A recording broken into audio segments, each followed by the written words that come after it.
Shalom, shalom, peuple de Dieu. Tozo banda programme Nabiso par la grâce de Dieu. Donc, Kolo a Pambola Bino, Kolo a Pambola Bino.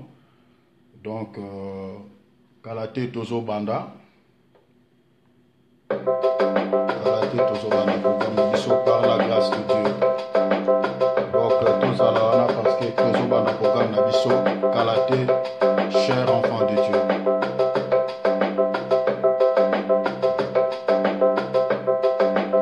Que le nom du Seigneur soit béni.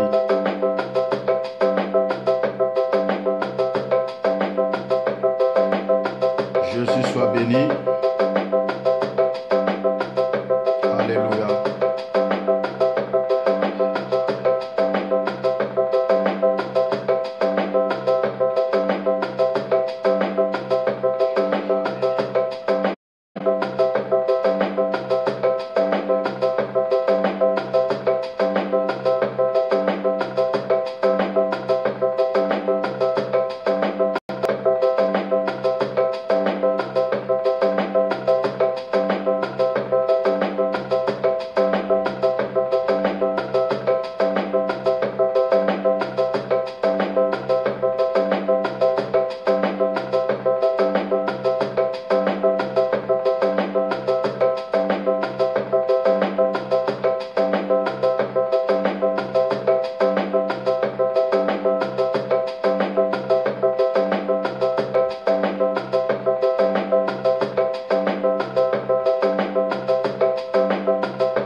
Banda programme Nabiso Kalate par la grâce de Dieu. Bande konyonso tozo partager liloba na Nzambe oyo bo kabula yango pena les autres. Kabula liloba na Nzambe ningo kabula rape biloko mususu eza message en Nzambe. Leka na ko partager message oyo na bana Nzambe mususu. Kozaka na bitidi te omoni lilo mosa na Nzamba zote ya na internet ozi moi message olongo yoka enano. Message en a tantôt qu'on édifie, tantôt qu'on édifier les autres. Voilà. Ok, toujours partager message on a bandeko. Voilà.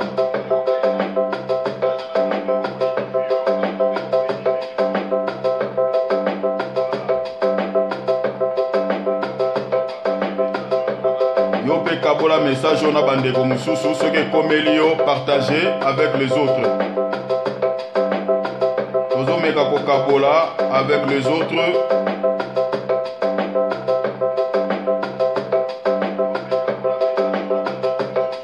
Meka ko partager message yo avec les autres.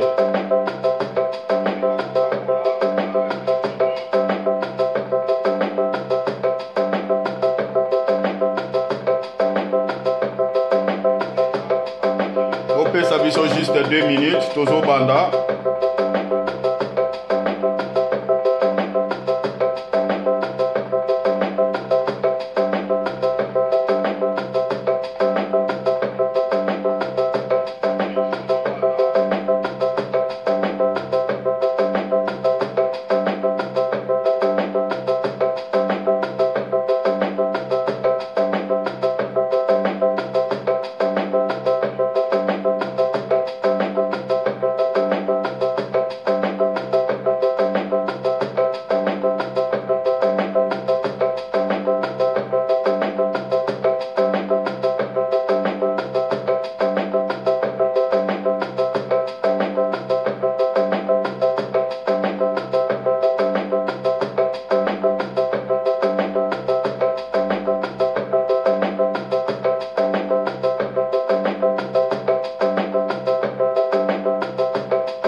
banda.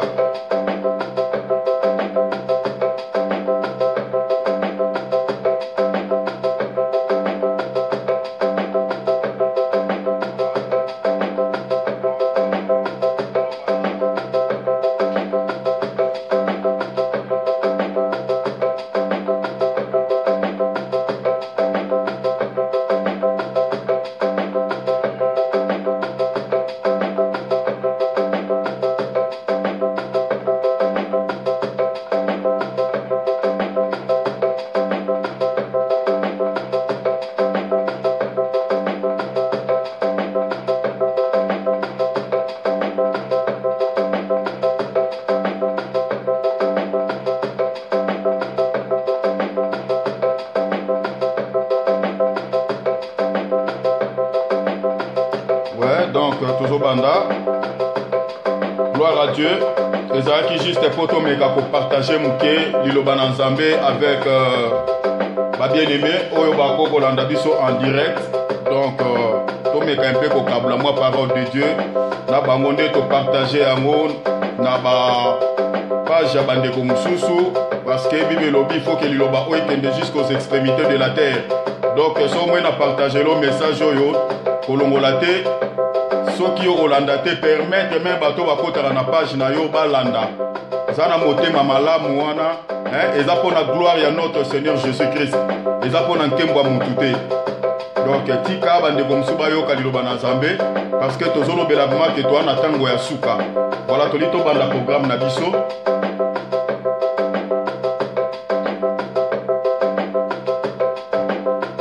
Bolimi si moi mungongo zo kauka. Yango pona tozo melaka mwelo komuke pona komeka mpe kofungula mungongo. Voilà. Seigneur de gloire na pesi yo merci papa natiki lisusu moment on a sala loboko na yo mokonzi molimo na Nzambe na loba te me yo ndo loba à travers ma bouche. Nazala un simple canal oyo lingi ko utiliser pour passer un message Père Nabana Nayo. Ouin-moi Seigneur Jésus, ouin-moi Saint-Esprit, ouin-moi Longolo Union se cause à la scorie, na corps, na âme. Sanctifie-moi au nom de Jésus.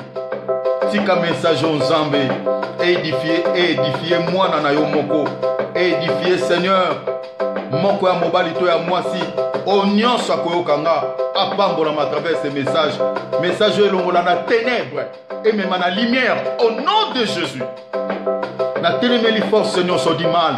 Tout esprit qui ne confesse point ton nom Père, tout esprit qui ne confesse jamais ton nom. Oyo koko za l'obstacle pour na émission oyo, pour na message oyo, na kombo na Yesu Christo, Nzamba bolingo. Tika liloba oyo esimba mitema, liloba oyo est brisé. Ce n'est incrédulité na mitema ya bana no nyonso au nom de Jésus, au nom de Jésus. Père, au nyonso azolandanga, azala malade, azana problème Père. Pendant que nazoloba, message oyo Nzambe, à travers ton esprit, Père, et puis sa vie, et puis sa guérison à oaza malade, et puis sa solution à oaza na problème, et libérer oaza na molili, au nom de Jésus-Christ. Seigneur, natiki momo na salobo kono, oh Nzambe, la Bible dit que tu envoies ta parole et ta parole guérit. Tika liloba o est guéri, o nyonso a malade, o nyonso azomitungisama pendant que nazo bondela, pendant que nazo loba de ta part, lilobo ekangola na kombo na Yesu, ekangola au nom de Jésus. Mon Dieu, celle que pour ta gloire, Nzambe na fanda o nazo loba, pona nkembo na yo Nzambe, ndina lina loba, Seigneur Jésus-Christ, Saint-Esprit, Saint-Esprit. Oui, besoin à tout et chacun. Nalingi na zela monoko nanga. Ou pesa moko na moko eza besoin na ye. Père, la Bible dit recommande ton sort à l'Éternel, mais avec ta confiance, il te donnera ce que ton cœur désire. Oui, besoin à moko na moko. Oui, cœur ya moko na moko ni les autres désireux. Père, simba moma o. Simba moma o. Lobela mona no mobali pe à moi si. Oh Seigneur, je te loue, je te bénis. Au nom de Jésus-Christ. Alléluia. Alléluia. Gloire à Dieu. Comme ça, toujours banda message na biso. Alléluia. Landanga vraiment na bokebi après avoir koyemba na koyeba to koyeba ko partager alina adorer Nzambe na cantique moko. Gloire au Seigneur. Gloire au Seigneur. Gloire au Seigneur.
Il met à la main, je le regarde.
bolingo asimbi yo na loboko ozali yo moko te asimbi yo na loboko ozali yo moko te yaya asimbi yo na loboko ozali yo moko te aza bolingo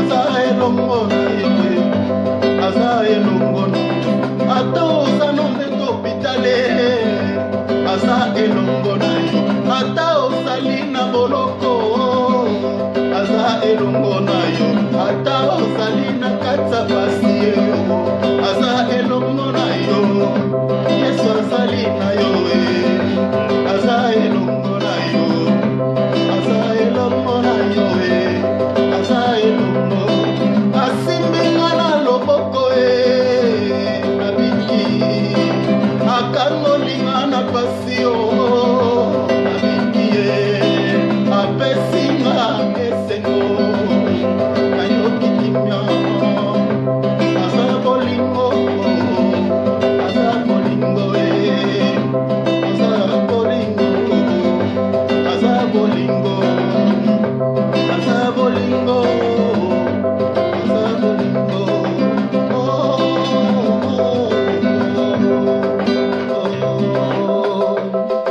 Bien-aimé dans le Seigneur, esengelaki kokumisa ye na adoraka nzambe bongo na kozwa na nga nzembo mutu na yembi na suka malobo okola kotia na monoko na nga na improviser. C'est comme ça que j'adore le Seigneur. Na kozwa ata inerdité ya koadorer nzambe ya kokumamela nzambe. Bien-aimé, kokumamela nzambe ya malamu. Bible lobi que la louange et l'adoration brisent des chaînes. Toyebi histoire à Paul na Silas na prison. Pendant qu'ils adoraient le Seigneur, c'est alors que présence nzambe kitaki. Et Bible lobi que la prison bukanaki mignolo ezalaki na makolo na bango katanaki. Eza mwa secret pe oyo nazo ko pesa yo. Des fois tam sous ces na situation moko ko za lobondeli pe ponango. Situation nezo kité te zo longwate. Osengi olobi pa nzambe mais ozomona c'est comme si ezo persister. Secret mususu pe zalaka otiki non c'est loko bosani problème no banano ko adorer nzambe. C'est ça le Paul na Silas basalaki na prison. Donc bazuer moko pasi na bango ba comme ça ngo sujet à joie, ba comme ça ngo sujet esengo bani na ba ko adorer nzambe. Et na kati adoration nzambe lokola lingaka po eza bilei na ye lokola lingaka lokuma lingaka nkembo lingaka adoration tango atala bi banano bazokuma melanga na esengo na yoki parfait ya solo malamu kolo tango a fixer regard na tala bato bazoko adorer nga bazana ba chaîne abi mais jamais Bible lobi que gloire nzambe kitaki et prison eninganaki ba chaîne ebukanaki ba porte fungwamaki soko tangi histoire na acte des apôtres no mona neni Paul na Silas bazwa ki délivrance donc eza secret munene nazo pesa yo zwakata mingi de fois ko adorer nzambe na esika ta mso tali saka nzambe ba pasi na yo otali sana ba problème no bien aimé na kati ya adoration ta mozo ba ko adorer nzambe bo ça des fois ba pasi na yo bien aimé adoration et même ma délivrance na via mutu et kangola ka via mutu olobi no ta mso poso ne nzambe te mais tellement ko aussi pas sinon o comme no ba seigneur yo za mettre circonstance pe attend yo mtolina le moment o bandino ko adorer nzambe au commission sujet wana esengo soki ezalaki preuve soki ezalaki lié na monguna to satan mutu azalaki derrière pasi na yo to mpe soki ezalaki nini na kati adoration basolution nyonso ezali sans que yo banotalisa nzambe seigneur nazo comprendre te lelo bato bakomi baspécialiste ya kodetete baesprit yango tozoloba boye basala na nzambe tozosenga na bino par les compassions de notre Seigneur et Sauveur Jésus-Christ, tozonga na makomi. Tozoloba mais des fois, tozosenga na ba chrétien, responsabilité za na maboko na sali na yo ezo dépendre na yo. Donc sali na yo ezo dépendre na yo mwana na nzambe. Donc yo moko nde sengeli o comprendre. Ozo atteindre ko méditer la parole, ozo atteindre ko luka et le minazambo ozo tant ya ko sonder les écritures pour que oza la sauver. Parce que tant otozali to vivre tant mo boza un peu na confusion totale. Et ceux qui ont la connaissance à parole te okozala un peu embriller na bamakambo ebele te ma surtout nde tote ba direct oyo donc na réseaux sociaux komi nango oyo donc yango na yango donc na ba faux na ba vrai moi confusion ezali na ba oyo ba méditera maloba na Nzambe te tozo loba boye na place bo la tsara ba tu ndenge royaume satan fonctionnaka o tozo yé kola mikolo yo ndenge nini ba sorcier ba opéra thème yango wana on va parler sur la sorcellerie. Ah, serviteur de Dieu ozo yo kanga pozo landanga ozo zo temps ya reparler ba na Nzambe rien que sur la sorcellerie ndenge ni monde de ténèbres fonctionnaka. Est-ce que na kata parole apôtre pena azwa temps apôtre ya Jésus-Christ bazwa temps vraiment que ba parler sujet moko quelconque ya ndenge wana ba lobela ke bon tozo parler ndenge ni Satan opéraka ndenge ni ba esprit ba opéraka baba nolobelaka ba démon to boité to ko fungula ba na Nzambe quelques mystères ko pesa bango lo lenge ni pe ba ko bondela oui eza nango mabete. Paul pe na Ephésiens 6 azolobela sur les esprits autozo combattre nango neni tout ça bazana lié céleste. Apesi azopesa ba na Nzambe ba arme ndenge ni ba ko combattre oui. Mais kokota na ba profondeur moko boye ozuta msu 2 heures du temps olobela kaka sur monde de sorcier monde occulte ndenge fonctionnaka et ozwa seulement 20 minutes pour pesa ba na Nzambe foi au parler bango que Jésus qui sera puissant ndenge akokangola bino na ba problème wana donc ozu 20 minutes ozu par exemple 2 heures olobeli monde occulte ozu 20 minutes pour conclure au pesa ba na Nzambe seulement foi ndenge ni ba ko combattre maintenant contre ces esprits. Chers serviteurs de Dieu, nini oyo tangu batu bazobima na culte bazobima nango plus na mutu nini o bana Nzambe bazobima nango mingi bien que on a lingana lobela kutu ya ngote mais na moi Seigneur na se laisser na guider parce que na lingana le continuer sur notre sujet nini o bana Nzambe bazobima nango plus na mutu 2 heures du temps tu n'as parlé que sur le monde occulte sur la sorcellerie. Et 20 minutes, on va parler de Jésus-Christ qui est puissant pour na okango la binon na force du mal. Nini o batu babi manango plus na babongo na bango. Voilà pourquoi aujourd'hui, ban Nzambe belé, soi-disant ba chrétien, mais bana père moko, ba chrétien belé pourquoi lelo ba miracle les opéré te ndenge zala ki natan na ba église primitive. Lelo chrétien yé moko mwana ne pena bela sali mwana sali crise akangami na minuit mwana zo loti bandoto mabe na butu swati ba amoni ba présence moko ya ba mauvais esprit na chambre alali amoni bazo fine kingo babilo moko bongo na esika ta msusu ala muka bando bondela azui téléphone abenga pasteur. C'est étonnant o tozo mona lelo na kata corps du Christ. Ne si kayo moko chrétien au bon de l'Nzambe aussi téléphone au benga parce que papa bon de la ponanga tala na loti mabe na ba komba ngoka ya ba papa ba dadi Nzamba sunga biso to boy te père dans la foi za la gamin oya lelo donc ekomi ko leka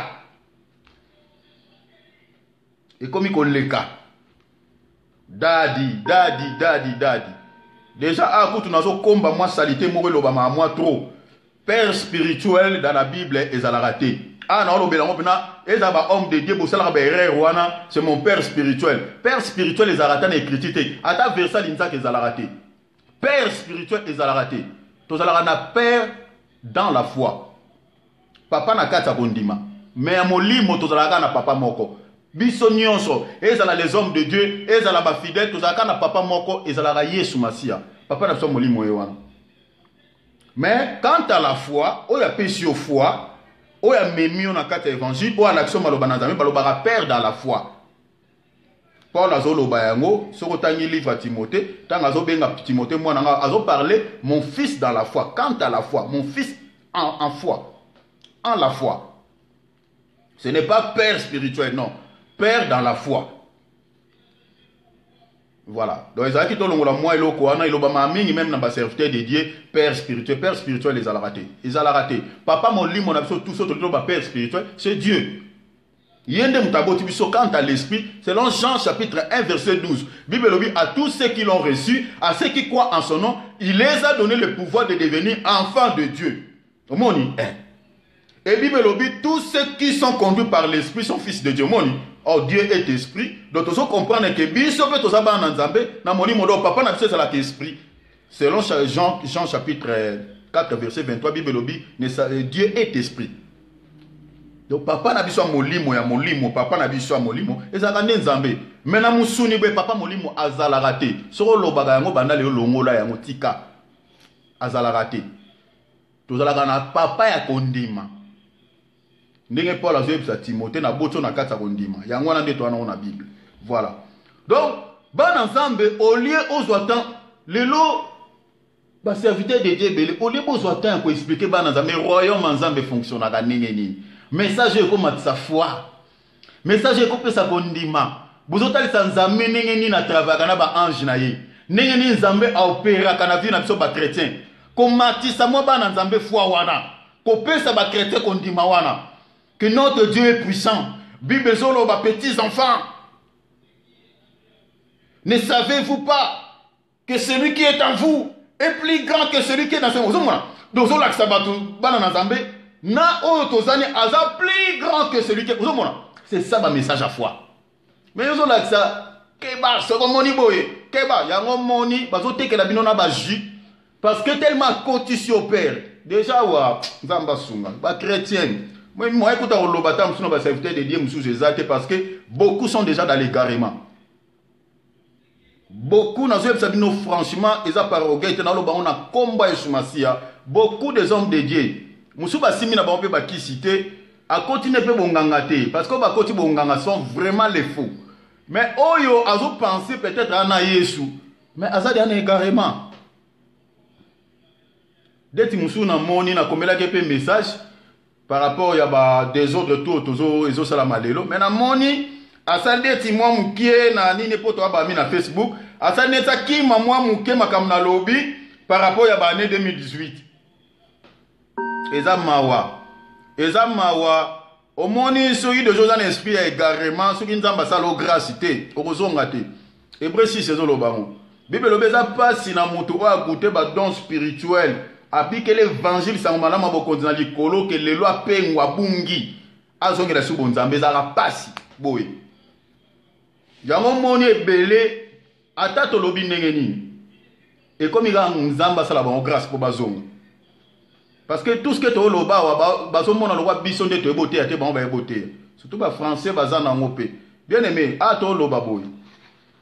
Français et au côté de l'Ikoloté. Au côté déjà, nous capacité intellectuelle na biso. Au côté de l'université, dès que nous avons so bazu Bible, on va passer en français en langue. Ba passer on va passer dans Macron. En français, Bible comme en français, a expliqué mamboza a lobangote. A autant la bino mamboza a ma expliquer mamboza ate. Ya mo so tana ba disciple nyo so Christ. Christ azwa la plupart bazaki bato batanga te. So longoli mo mke Levi Matthieu, mais moni bato ko ba Pierre Bible.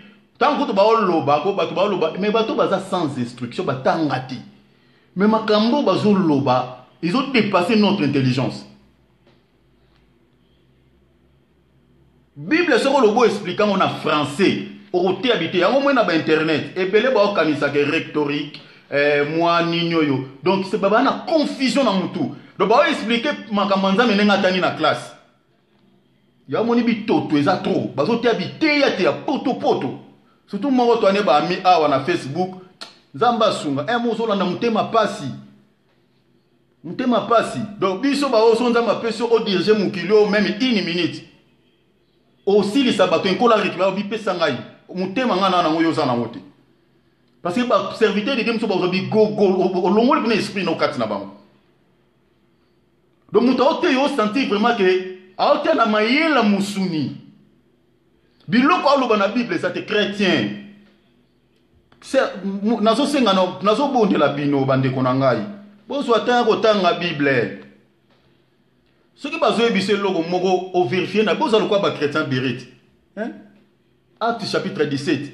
Bible lobi bande ko examiner bazotala makamba otia bango ba vérifier bien aimé sali éternel basala nango jeter bayiba yo mbongo bayiba yo soki nini nyonso koza nango mais quant à la vie éternelle bien aimé pour ton sali éternel kokota lola ko sala nango ba jeter so ba teyo eloko oyo o vérifier na Bible zate kende tuna ye soko kokoloba te na plein pour na église primitive bato bande ko tombola misapi à plein culte mutasengi emotion abi loko lobi en tout cas la Bible non natanga ngoti mais quand un peu ko expliquer na ba assemblée des saints gloire à Dieu dans ma femme la ba église wana na ba assemblée des saints zali ba to plein culte ba tombola misa passer abi non et loko lobi en tout cas na comprendre noté mais quand on ko expliquer nga so dans l'écriture serviteur de Dieu au mona ezate ka moni mabe au mona comme rebelle lo wana ba église mususu so il le long fidèle à tomboli musa ba plein culte alors ba ke loko lobi en tout cas na écriture na mona ngote mais quand un peu ko sunganga donc, tout il faut batailler, bah moi le roi télémili pasteur.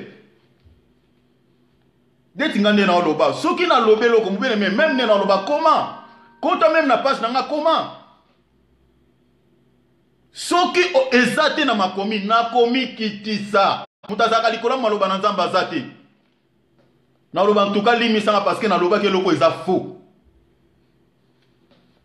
Soit dans la question de l'écriture que la Bible est dans la question à la lettre la Bible.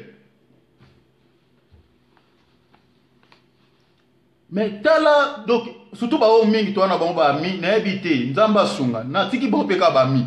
Donc bité ya te ya mutazo te ya muntu. Mutazo parler si ba relation mukilio. O comment kozwa o kokota na contact na monde ba grand tout biloko na Bible ezali.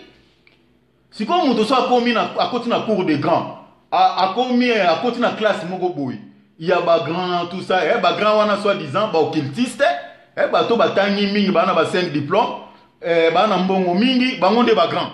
Selon ba serviteur wana ndenge bizote yama.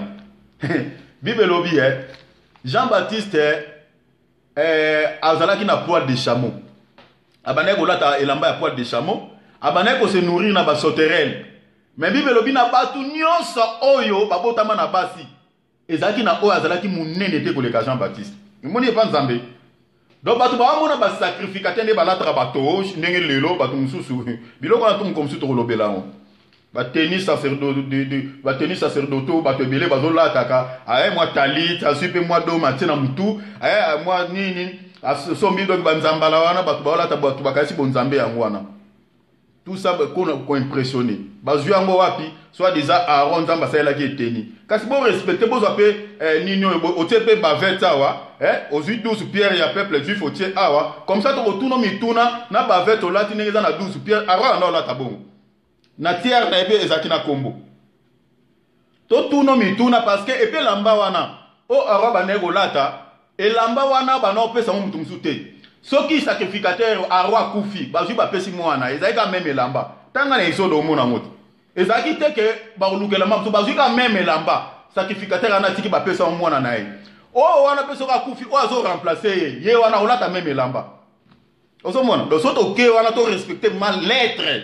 Ndenge ba ba osa la lettre. Au moins que déjà mboul place c'est ça.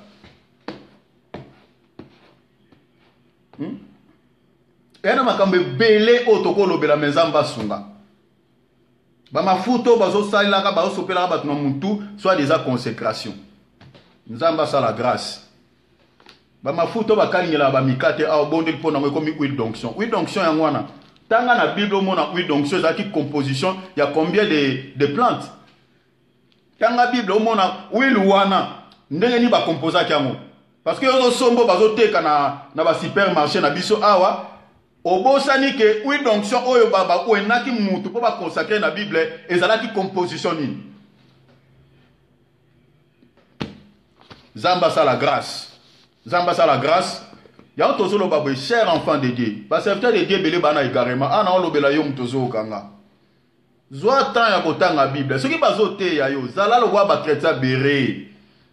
Nazolo ba bien-aimé. Nazolo libérer on zamba tenga na mutema. Soki omoni makambo azote yo na Bible ezate. Na sikata msuna no kim église ko kimate. Kutana na serviteur de Dieu wana tuna ye mituna. Et l'autre mususu et ça là parce que faute de connaissances, bible lobi te que batu bazo kufa po ba bondeli tete. Ko bondela no mingi te opeso sali. Bible lobi le batu bazo kufa po bazangi boyebi. Kufa neza kufa musunite ezali mort spirituel. C'est-à-dire yo robi kate, okota lola te. Sali ezate. Parce que aussi connaissance était. Parce que parole ne te peut ça sali. Bible Jean chapitre 5 verset 39 si je ne me trompe pas. Bible vous sondez les écritures parce que vous pensez de trouver en elle la vie éternelle. Parce que vie éternelle et dépend de la parole et dépend parce que vous avez de la terre. Alors ce que vous avez dit oyo mutazo te yo maye la mutu. Azo expliquer yo Zamba sunga. Ah Seigneur. Donc, nous avons mon Bible, à côté de mon dictionnaire, à expliquer dans le français dans la classe, bien aimé, ça lié zati. La Bible s'interprète par elle-même. Par elle-même. Babylone, par exemple, l'Ancienne Alliance. Au côté, il y a une Ancienne Alliance. Dès que vous avez une Luca révélation parce que ça ombre. La Bible c'est ombre des choses à venir. Na kata ombre okoki ko exhorter. Okoki ko pesa bana nzambe exhortation. Maintenant comme vraiment que on peut ça une prédication, to on peut enseignement. Tant aussi ba ombre faut que ba ko fonder ko baser une doctrine na ombre, ba baser ka doctrine na ombre te. Parce que so lingo ta fondement comme c'est comme doctrine aussi ba ombre égarément.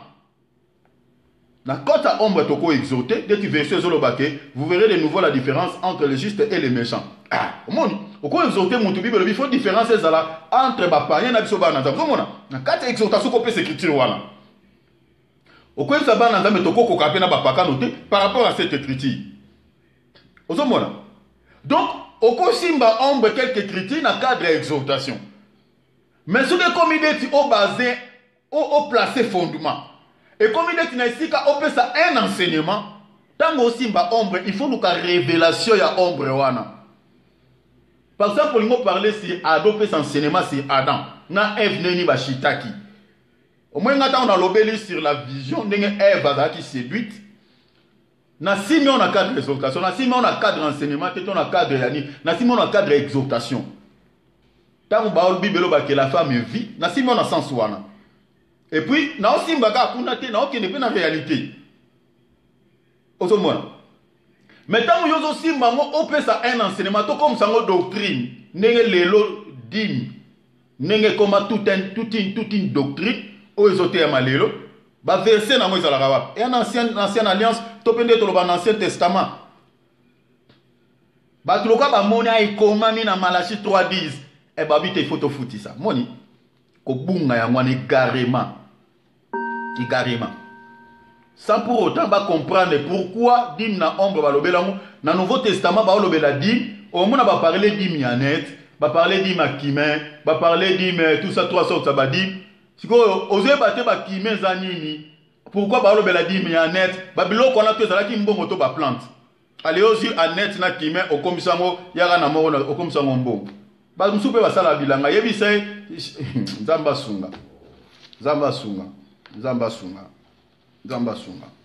Alors tant que le babiloko yo otalanga na mliso mabe na mutemo yiningai okotisi en omona lowola ke nazo kwa na ofungula bana nzambe misu okomo yinanga o yinanga pourquoi so za na ba argument pesa nga ba élément na place o loba biloba loba soit yinanga pesa nga ba élément soit obensinga to sala débat débat biblique to soit na te to bundate déjà nga kuso na monike okomo ke na mabe na tiki na tiki na carrément na kenanga mais so oza humble to partager bisiko nga na monike na kuite na lobi en tout cas a lobi solo eza amen bisiko na monike eza bongo te na peso élément ce qui opo monike eza bongo o nga na lobi eza bongo o lobi amen c'est tout c'est comme ça ba na nzambe ya na place te ya un déjà kutu so oza na en na mutemo yina ka batu yeba ngoza métrier bible mtelo boza métrier yo vie éternelle yate so oza certain de yo yina ka nzamba sunga deti nga so yina nga na mutema na yo na mzo miteti boy na sala oni par exemple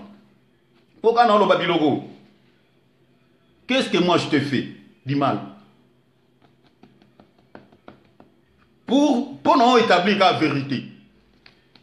Oyinga no ngaite na mutema ta mususu. Wa metrier okota lola te. Bibelobi muto alinga bibelobi soki yo komo ko lioba olinga nzambe mais frère na yo oyo so mona bolinga ka ete. Bibelobi o alunta lukuta. Et bibelobi ke muto yo avivaka na haine alingaka celui qui n'aime pas son frère là totanga. Tam siboloba na loba totanga. Yana ba serviteur de Dieu musuku ba pesa na ta ba mbote ti. Mbota pa mbo ba pesa na rate. Azlobisa muninga na te. Ba wela ni. Kata mususu ka ba makamba vérité. Ba vérité ma mlanzan bien que ba mususu pe ba wela basi. Ambeze belé photo loba. Nzamba sa la grâce. Kola sa la grâce à Kango. Yo va le Bible loba. Bible Bible celui qui dit qu'il demeure dans la lumière, lumière est déjà Jésus. D'autant plus celui qui dit qu'il demeure dans la lumière, Jean chapitre 8 verset 12, Bible dit Jésus-Christ est la lumière du monde. Donc celui qui dit qu'il demeure dans la lumière, c'est-à-dire mon chrétien, en Christ. C'est quoi le verset le Bible? Et qui est son frère? Bible est encore dans les ténèbres. Donc sans problème. Na sala eloko te nongo talanga bolinga ngate. Topo linga ndeko moko boete. Obengami chrétien bibelobi obikela no mulili. Yango mena verset na biso toloba na ndoko tape muke na message. Yango na verset ototanga di bibelobi muto azana miswa maladi. Azana miswa ekufa. Matthieu chapitre 6 verset 23. Bibelobi a demeuré dans la ténèbre. Miswa neza miswa musuni boete to simba dans aspect spirituel. On remarque dans Ephésiens chapitre 1, chapitre 1er, on montre quelque part dans verset 15 qui dit Paul Alobanini, je prie que le Seigneur illumine dans Ephésiens chapitre 1er verset 18. Paul Azolobanazo pon de l'anzamba éliminer misu nabino, misu mitema nabino. Donc misu tolo beza misu ame, misu molimo. Donc muto yo misu na ye ekufa, muto misu ekufa azalo kola muto yo oyebiso muto misu baby akoma komona makamta msu double. Ophtalmologue ba benga ngo diplopie, ça maladie ya misu, diplopie. C'est-à-dire muta comme na double vision. Donc l'isu œil droit te zomone loro de manière verticale, œil gauche et makamuna œil horizontal. Donc comme na double vision. Si ko Jacques 1:8 azolo bake moto yo a commis na double vision. Donc c'est-à-dire moto o aza inconstant. Na engagement na ye na Nzambe, bibelobi aza l'homme de double cœur.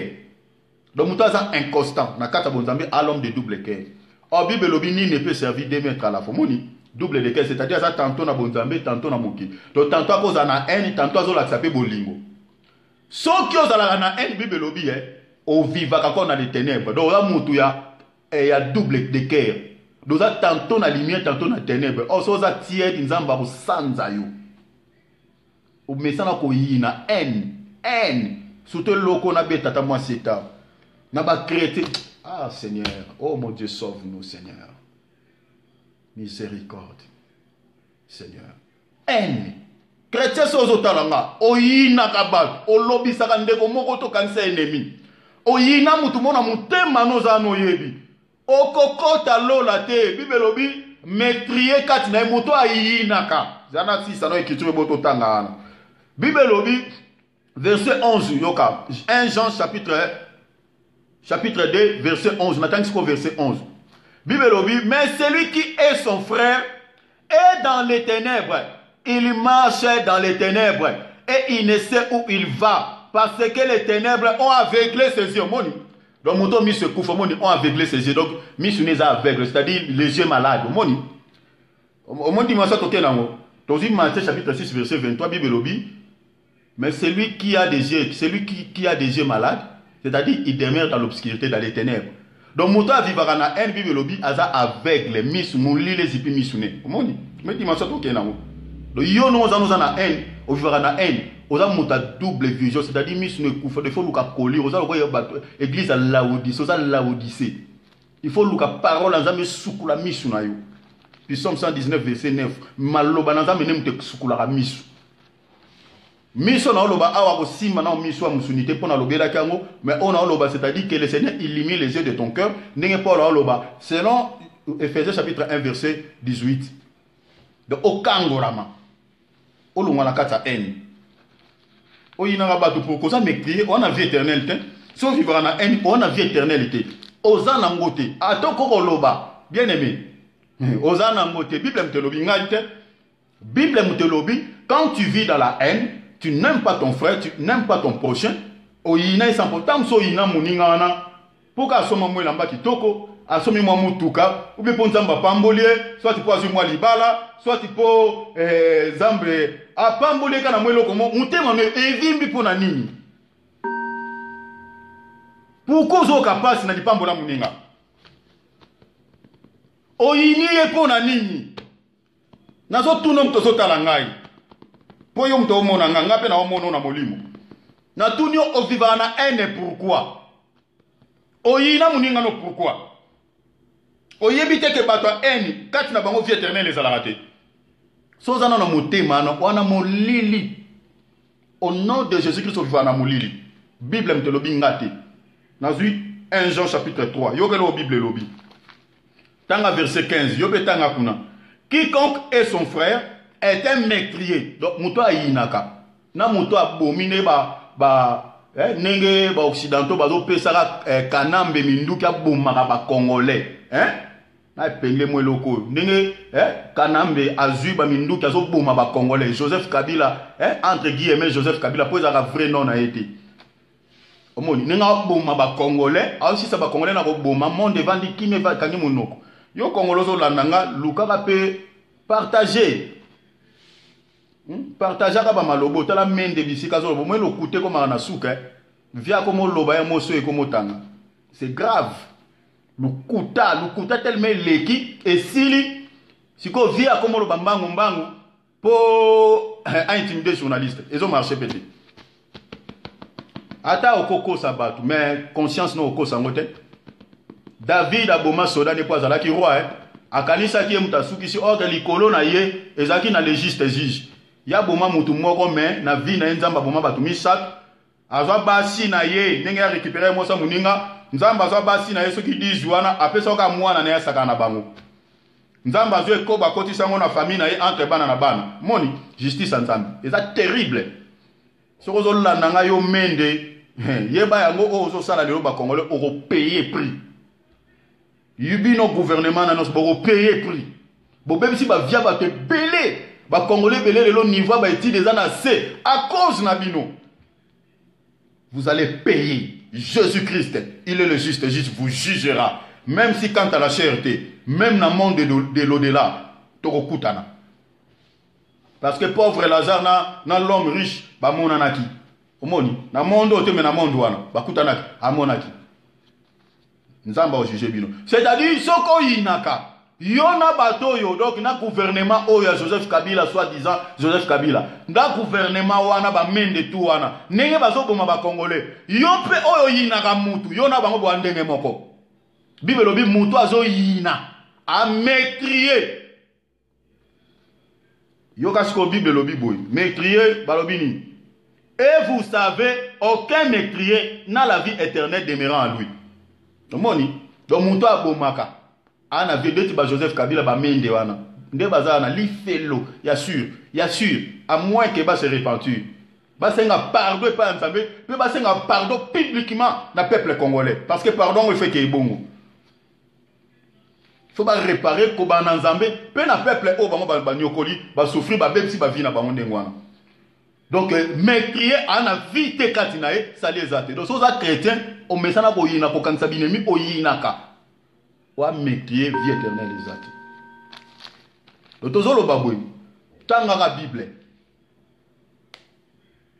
Bible parce que tozo vivre tant moko ya fin ba serviteur de Dieu belé ba na 4 égarement na lobi nion sauté yo kana pesa yo ba piste o ko comprendre chrétien zo landanga sozo landanga o komita mo amen so makamna loba o vérifier l'écriture ya bongo o tcha amen so monique za bongo tcha amen soit to manifester présence na yo nazo peso piste solution yoka pour comprendre mosa na nzambe o azote ya maloba na nzamba solo landanga bien surtout ana alo baloko na hôtel minga nazo s'adresser mingi na ba congolais ba angolais ko zo landanga ba ndeko na ba Brazzaville donc o toza ba pays frontalier o boka lingala na s'adresser na bino même ba bien aimé rwandais parce que rwandais o azo boma congolais a peuple ezali nde ba autorité. Même temps tolobelaka les occidentaux, tolobelaka peuple te, tozolobelaka ba autorité.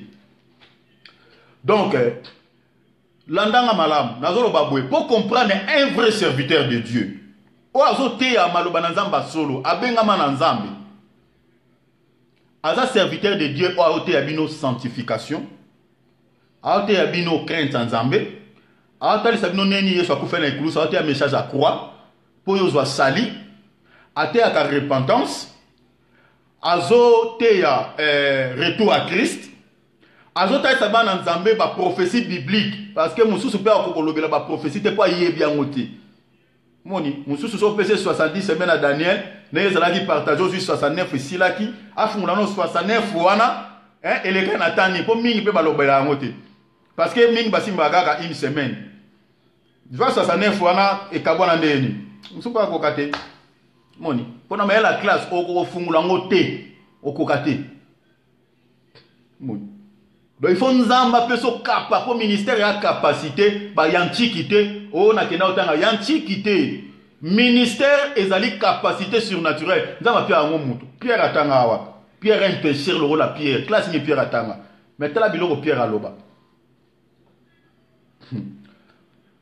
donc tolo baboy so lingo comprendre un vrai serviteur de Dieu o azote amino bokonza likolo o aza mosa na nzamba sola bengami na nzambe aote ya bino Christ nenga kufé na quoi déjà non un à la base message né à la christocentrique abana mingi ko s'effacer ando talisa bino l'homme ando présenter bino mingi mobali parce que biso nyos to za la base ya Masia message né à la christocentrique c'est-à-dire Christ au centre de son message.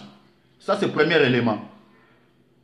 Na kata message né le quoi message à centré sur Christ tala même na publicité na nini na vidéo na tie au moins makamna komi wana au moins na pesi ba verset na pesi 1 Corinthiens 2 Corinthiens 1 Corinthiens 2 ndenge ni ba Paul ba note Paul alobi na yepa na bino na yeko présenter bino kala mutu moko Yesu. Donc c'est-à-dire afungula Christ na longueur na largeur na hauteur na profondeur na ba dimension na 4 dimensions. Azote ya bino croix azote ya bino lisumu azote ya bino mutu esenge na ya sala nini pa kota bokonzi na likolo a parler bino si retour à Christ asimbi prophétie azofungula bino tant bozo mona théorisme ezo sala selon la Bible lingolo bani afungula biloko wana par rapport à ba événement no seleka théorisme tozo mona ba entendant est-ce que na Bible makambo ane zali tant bo mona basina na biso ba chrétien et nikolo bani selon les prophéties. Omoni, ba tremblement de terre autozomona. Selon la Bible, to mona Mexique ba ba auto sila na okufa. Yo mto landanga, na epenge moi quelque chose. Okaisaka liwa elekaka na ngambu wana pona batu mususu. Yo epa na yo kokoma te. Tu te trompes frère. Lelo batu bazo kufa bazo bela terre. Ozolo banon na savourer mokili, na continuer kolia, na continuer komela na sepela na mokili. Tu te trompes. Batu bakufi na Mexique, ba tremblement de terre muso ezo salama na butu batu na bapongi Ba butu batu balali tremblement de terre salami oki mandengeni. Ndongo ozolo na ngana lelo na butu lelo. Soki tremblement de terre salami na mile bozali. Et ko prépara ka vie na yote, opesa vie ne pas yesute. Oyebi sort nos amis. Li felo. Il y a tout droit, il y a vitesse. Voilà pourquoi tu as interpellé. Yo aux appareils. Tu as vie à double vitesse. Tantôt na muki, tantôt na nzambe. Ranger vie na yo, ta vie na yo, pesa vie na yo, bon moino nyoso na et pas Yesu Masia. Soko koué yo sali li sumu, o se repentir au Seigneur nzambe pardon. Pendant qu'on a bon moyo, y en a li sumu mon côté nzamba li misarate. Tout péché est pardonnable par Nzambe. Mais quand ça la neli sumu nan côté pour Nzamali miso, wana Nzamba pardonner oti. Tango koi, senga makase pa Nzambe continuer chemin, préparer la vie tout le temps. Quand c'est la pété ko ya ko bonde la kata mususu na lieno anda, même na nzela so kolo muna te oposa, banda ko bonde la. Ngana sala rata na un téléphone net na solo la mena, je prie. Banda ko bonde la. Parce que Jésus-Christ n'est aux aboyés. Azoya kalate, ah, n'est aux aboyés. Kalate Christ azoya. Tremblement de terre, c'est cela mina bouté couture na pongi. So oza muto se prépare à rater. Li fait le frère. Li sumu ataya mukelo la fourmi na mboka nzambe kokota te. Tanga Esaïe chapitre 6, au monde neni ba déclaraka ba ange ba séraphin ba déclaraka sainteté nzambe. Au monde que ba olo ba ma saint bazo témoigner sainteté nzambe. Au monde ba séraphin ba déclarer bazo tato la bo santuné. Siko moto aza saint ngona ba olo ba saint. Yozo kanisa li sumu ataya mukelo yo zalaka na ono tikate. Na mboka nzambe yo okota mboka nzambe. Okota te, po li sumu okota te. Et okota te. Voilà pourquoi tu as interpellé. Joie vie na yo pese pas ya Yesu. Au lieu de continuer à savourer le monde, au continuer à landara basi, au continuer à vivre dans le péché. Joie vie na yo mobimba pese pas ya Yesu, tika vie à péché. Même il est là quand à la chaise on zamba zuyo, au kota lolo mon amboka nzambe. Enfer eza mythe, te so muta ayebisa ko ke enfer eza mythe, to eza mamba lokuta bien aimé. Eza réalité. Tala na YouTube a témoignage ezali, ya bato bataki tembe, nzamba lakisa bon ki mona meso, ba mona ke enfer ezali réalité, lo la pesa réalité. Do tika ko beta tembe na likambo to lo ba biso to ba bololete, o to pese ba finga na jeune. Na ko mene pe viozo mene. Tala ngande na zabo, est-ce que na mabe? Si na ko mene vi oyo mena na très bien. Na simba pe moi 10 frata mususu par la grâce de Dieu. Mais pourquoi na menarango te tozi ba vie na biso lokwa ba jeune to piango pa Yesu. Zo vie na yo pese pa ya Yesu ozo lukani na mukili. Banda obota mati lelo nengo viva loko la pain ozo lando mama masanga ba vie ya pambala epesa yo nini échange ni na vie na yo. Nzoto ozo luko sepelisa kana nzoto ana yamwe umemona lifelo. Ya mwana ekota mabele. Epesa ta merci te. Donc nous disons ceci. Prenez le temps, il y a sa vie n'avait pas à Christ. Tika ba vie à mokili oyo, tika ba vie à pambala. Tozo te a pour nous te mais tozo lo baboyeke. Joie vie no pese pas à Yesu parce que Jésus-Christ revient bientôt. Ce qui est so yena eta ozawana, so ka kucho na lisumu okotate otikali. Et li fait le zalarate au koti kuna isili ba beto fimbo bimi hein. Eza entrer sans sortir, eza na porte entrer à sortir zalarate hein. Li fait le porte eza mokotanga Apocalypse 20. Et ça seulement en entrée et en sortie. C'est au côté. Et puis, Bible c'est pour l'éternité. Pourquoi l'ingo qui est passé, vie moko boé pour l'éternité en enfer, l'ikola moi vie moko ya court tu dirais, parce que vie à mutuna mukili, et à vie à muke. Soko kokisi penon nzamba loba na Bible, ça 20 ans. Alors ça, et à muke. Si on sacrifiait toute une éternité pour ma vie à ça 20 ans, au lia au melo sepela. Pourquoi? Toute une éternité au sacrifier pour n'attendre moukier. Ata ba to moni o ba journal leader ba mona ba ke ba tiki ba milliard ba tiki a kofi na combien de temps? Na combien de ans? C'est tiki nyonso. Bible obi, que serait-il à un homme de gagner le monde et de perdre son âme, de perdre sa vie?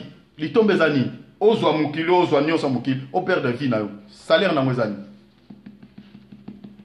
Ndongo za nozo la nana obomaka nzoto musala mbongo tu te sacrifies mais on se sacrifie à rater pour na salut éternel non on se sacrifie à rater 2017 sili sala bilan combien de fois oyo yo pe no tamwe na robanga nzambe ata moi mobimba olobi ke moi oh vraiment non habite moi on omena masanga te moi o ngai na otala basite na olanda basite moi ko pambaka un mois seulement kokahati ozo espérer yo soki yesu aye okota lola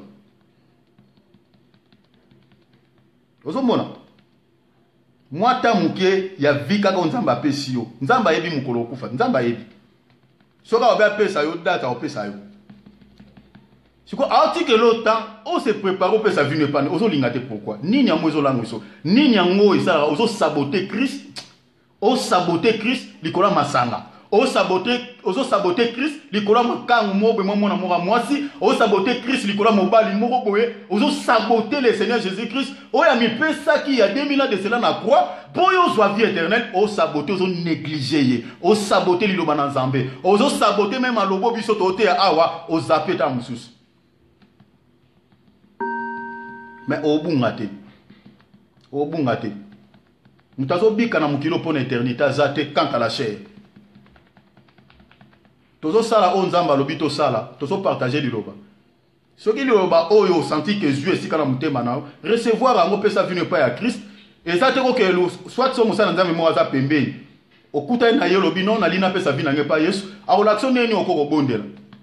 Soit yo mona sombo buki mabolongwe osengi mawana nzambe na vino bi Seigneur pardonner nga pona péché nyonso nga na vivaka. Ko banda lelo Seigneur na zwi mokano ya kopesa vinu nge pa na yo. Eza simple prière. Pardonnez moi Seigneur, à reconnaître que je suis un pécheur. Si on a fait un état, on a l'ingana qui est felo. Limisanga nzambe, na zuivi na ngana pesa ngwe pana yo, na tiki mokili, pesa nga makasa kolanda yo, kotika nga suna bolembute.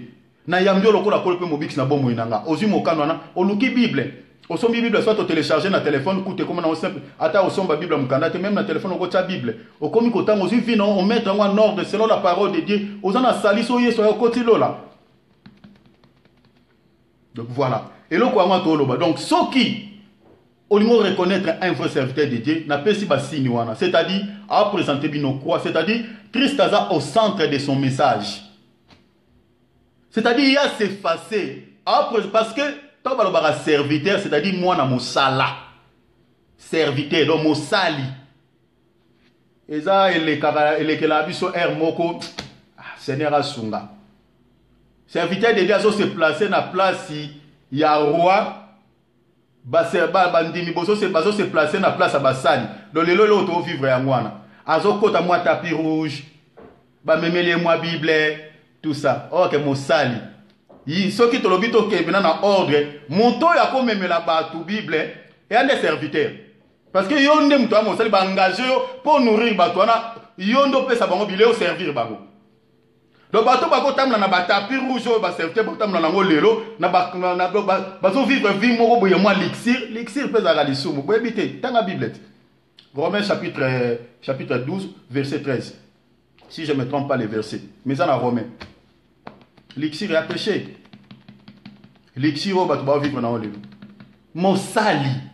Donc il y a za mwana bitinda mwana mosala ya nzambe. Donc a présenter bino malobo do aza lokola porte-parole en Zambie, donc aïe bino malobo nzamba pesa bino mosali. Il faut présenter bino présenter bino Christ dans sa largeur, dans son hauteur, dans sa profondeur, dans son hauteur. Il faut la parler bino na quoi, pour faire la bino ndenge nini, pour besoin bon moyen na seko. Alobi nini, so otamla na vie à péché au kota lola témoin, simple message aux vie éternelle. Azoya lelo alobaki na keko bongsila bino esika, c'est ça le message. Jean-Baptiste a un message ni repentance. Bible lobi ayaki ko présenter montu moko, ayaki ko présenter batunde Christ. Pe tangu soyez, ami la kisita lobi voici l'agneau à présenter, c'est ça. Mosali serviteur a bon. Abi voici l'agneau yende. Kutu batuta ba liba mena rivalité na Christ a kimyangu. Mais combien de serviteurs de Dieu lelo ba komi ba idole, do ba se placer entre batuna nzambe. Que le Seigneur nous aide. Donc, on est un signe. Alors, ce moni serviteur de Dieu, à présenter Rabino Kabilo à Mokilo, message n'est pas basé dans Mokili. Misolo, succès, richesse. Attends, ça vient le monde. Oh, il faut qu'il m'abatte boy. Ce qu'on a na cour des grands, talabato kokanga manabango. Misu nazo, azo fixé misu nabino, nabmokili. Boye bate, aza ennemi à Christ.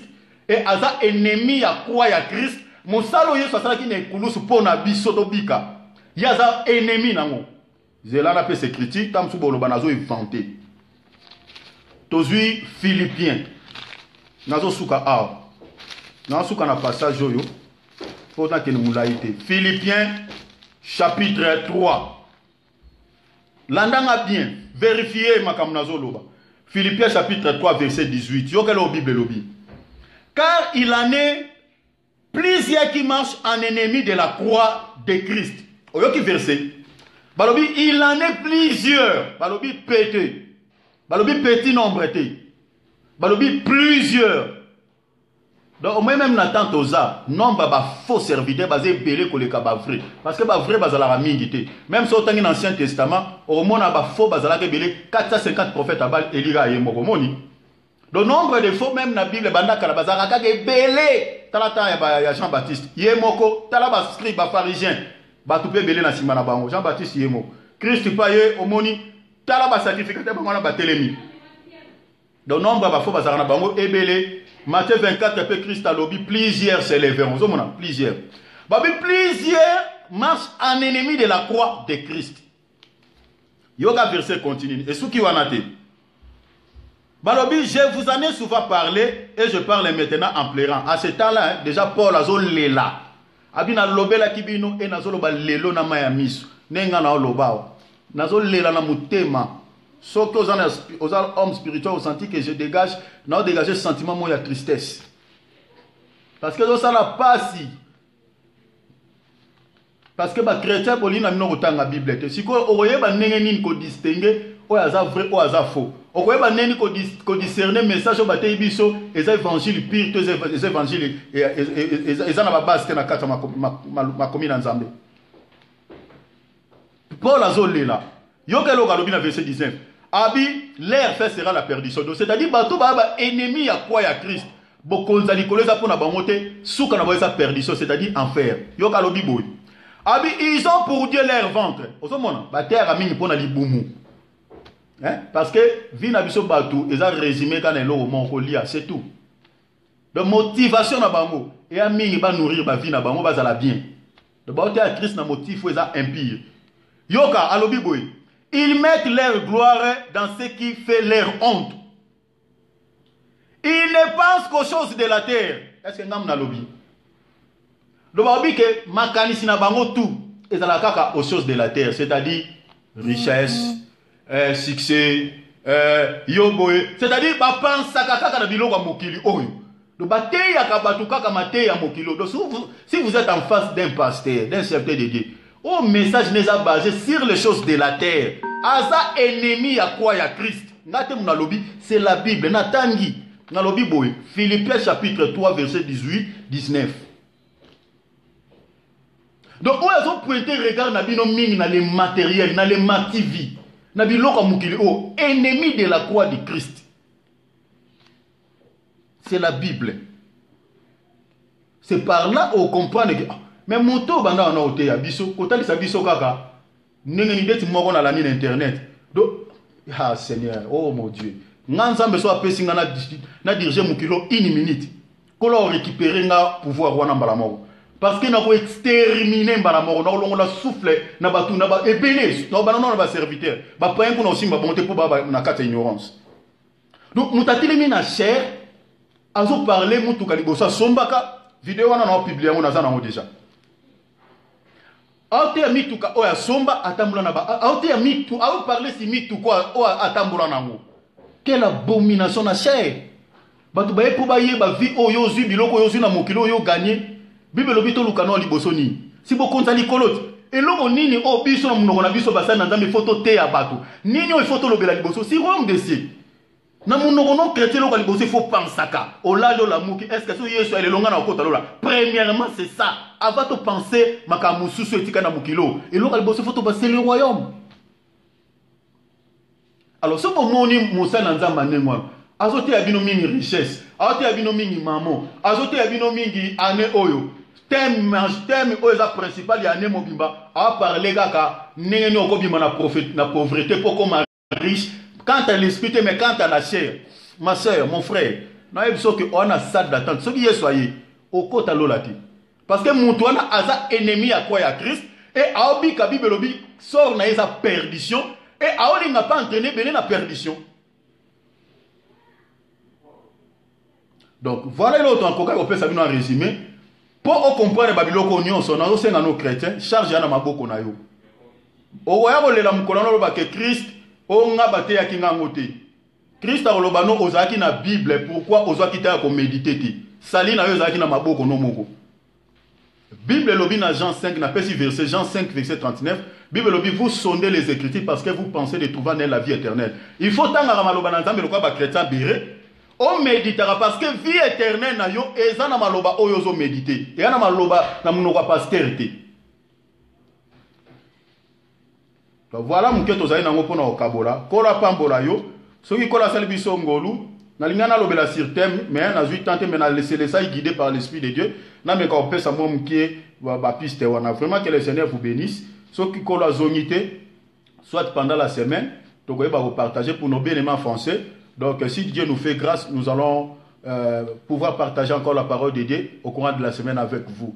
Donc voilà. Donc que le Seigneur de gloire vous bénisse. Vraiment, dans l'ina adoré Zambé Mouké comme ça, tu clôturer dans ma prière.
Seigneur Jésus.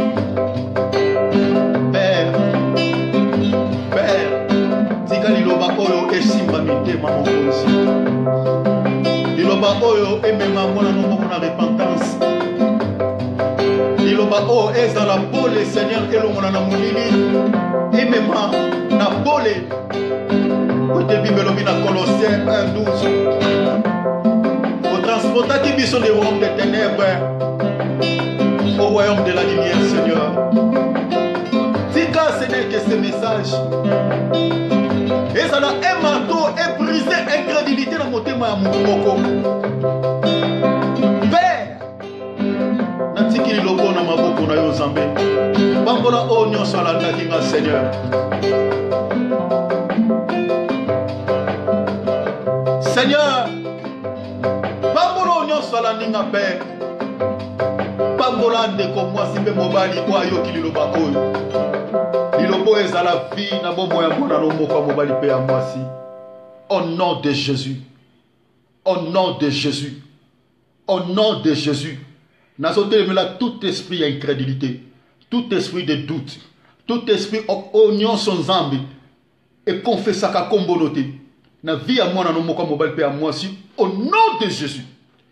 Père, message est à la vie et pe sa vie. Bisika nyonso kufa ezalaki. Bisika mon lit ezalaki message est pe sa pole.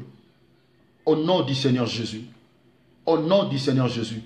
Et même en repentance. Message même en changement. Message est délivré. Est libéré dans la prison. Est libéré. Au nom de Jésus. Sois béni mon Dieu. Sois béni Seigneur.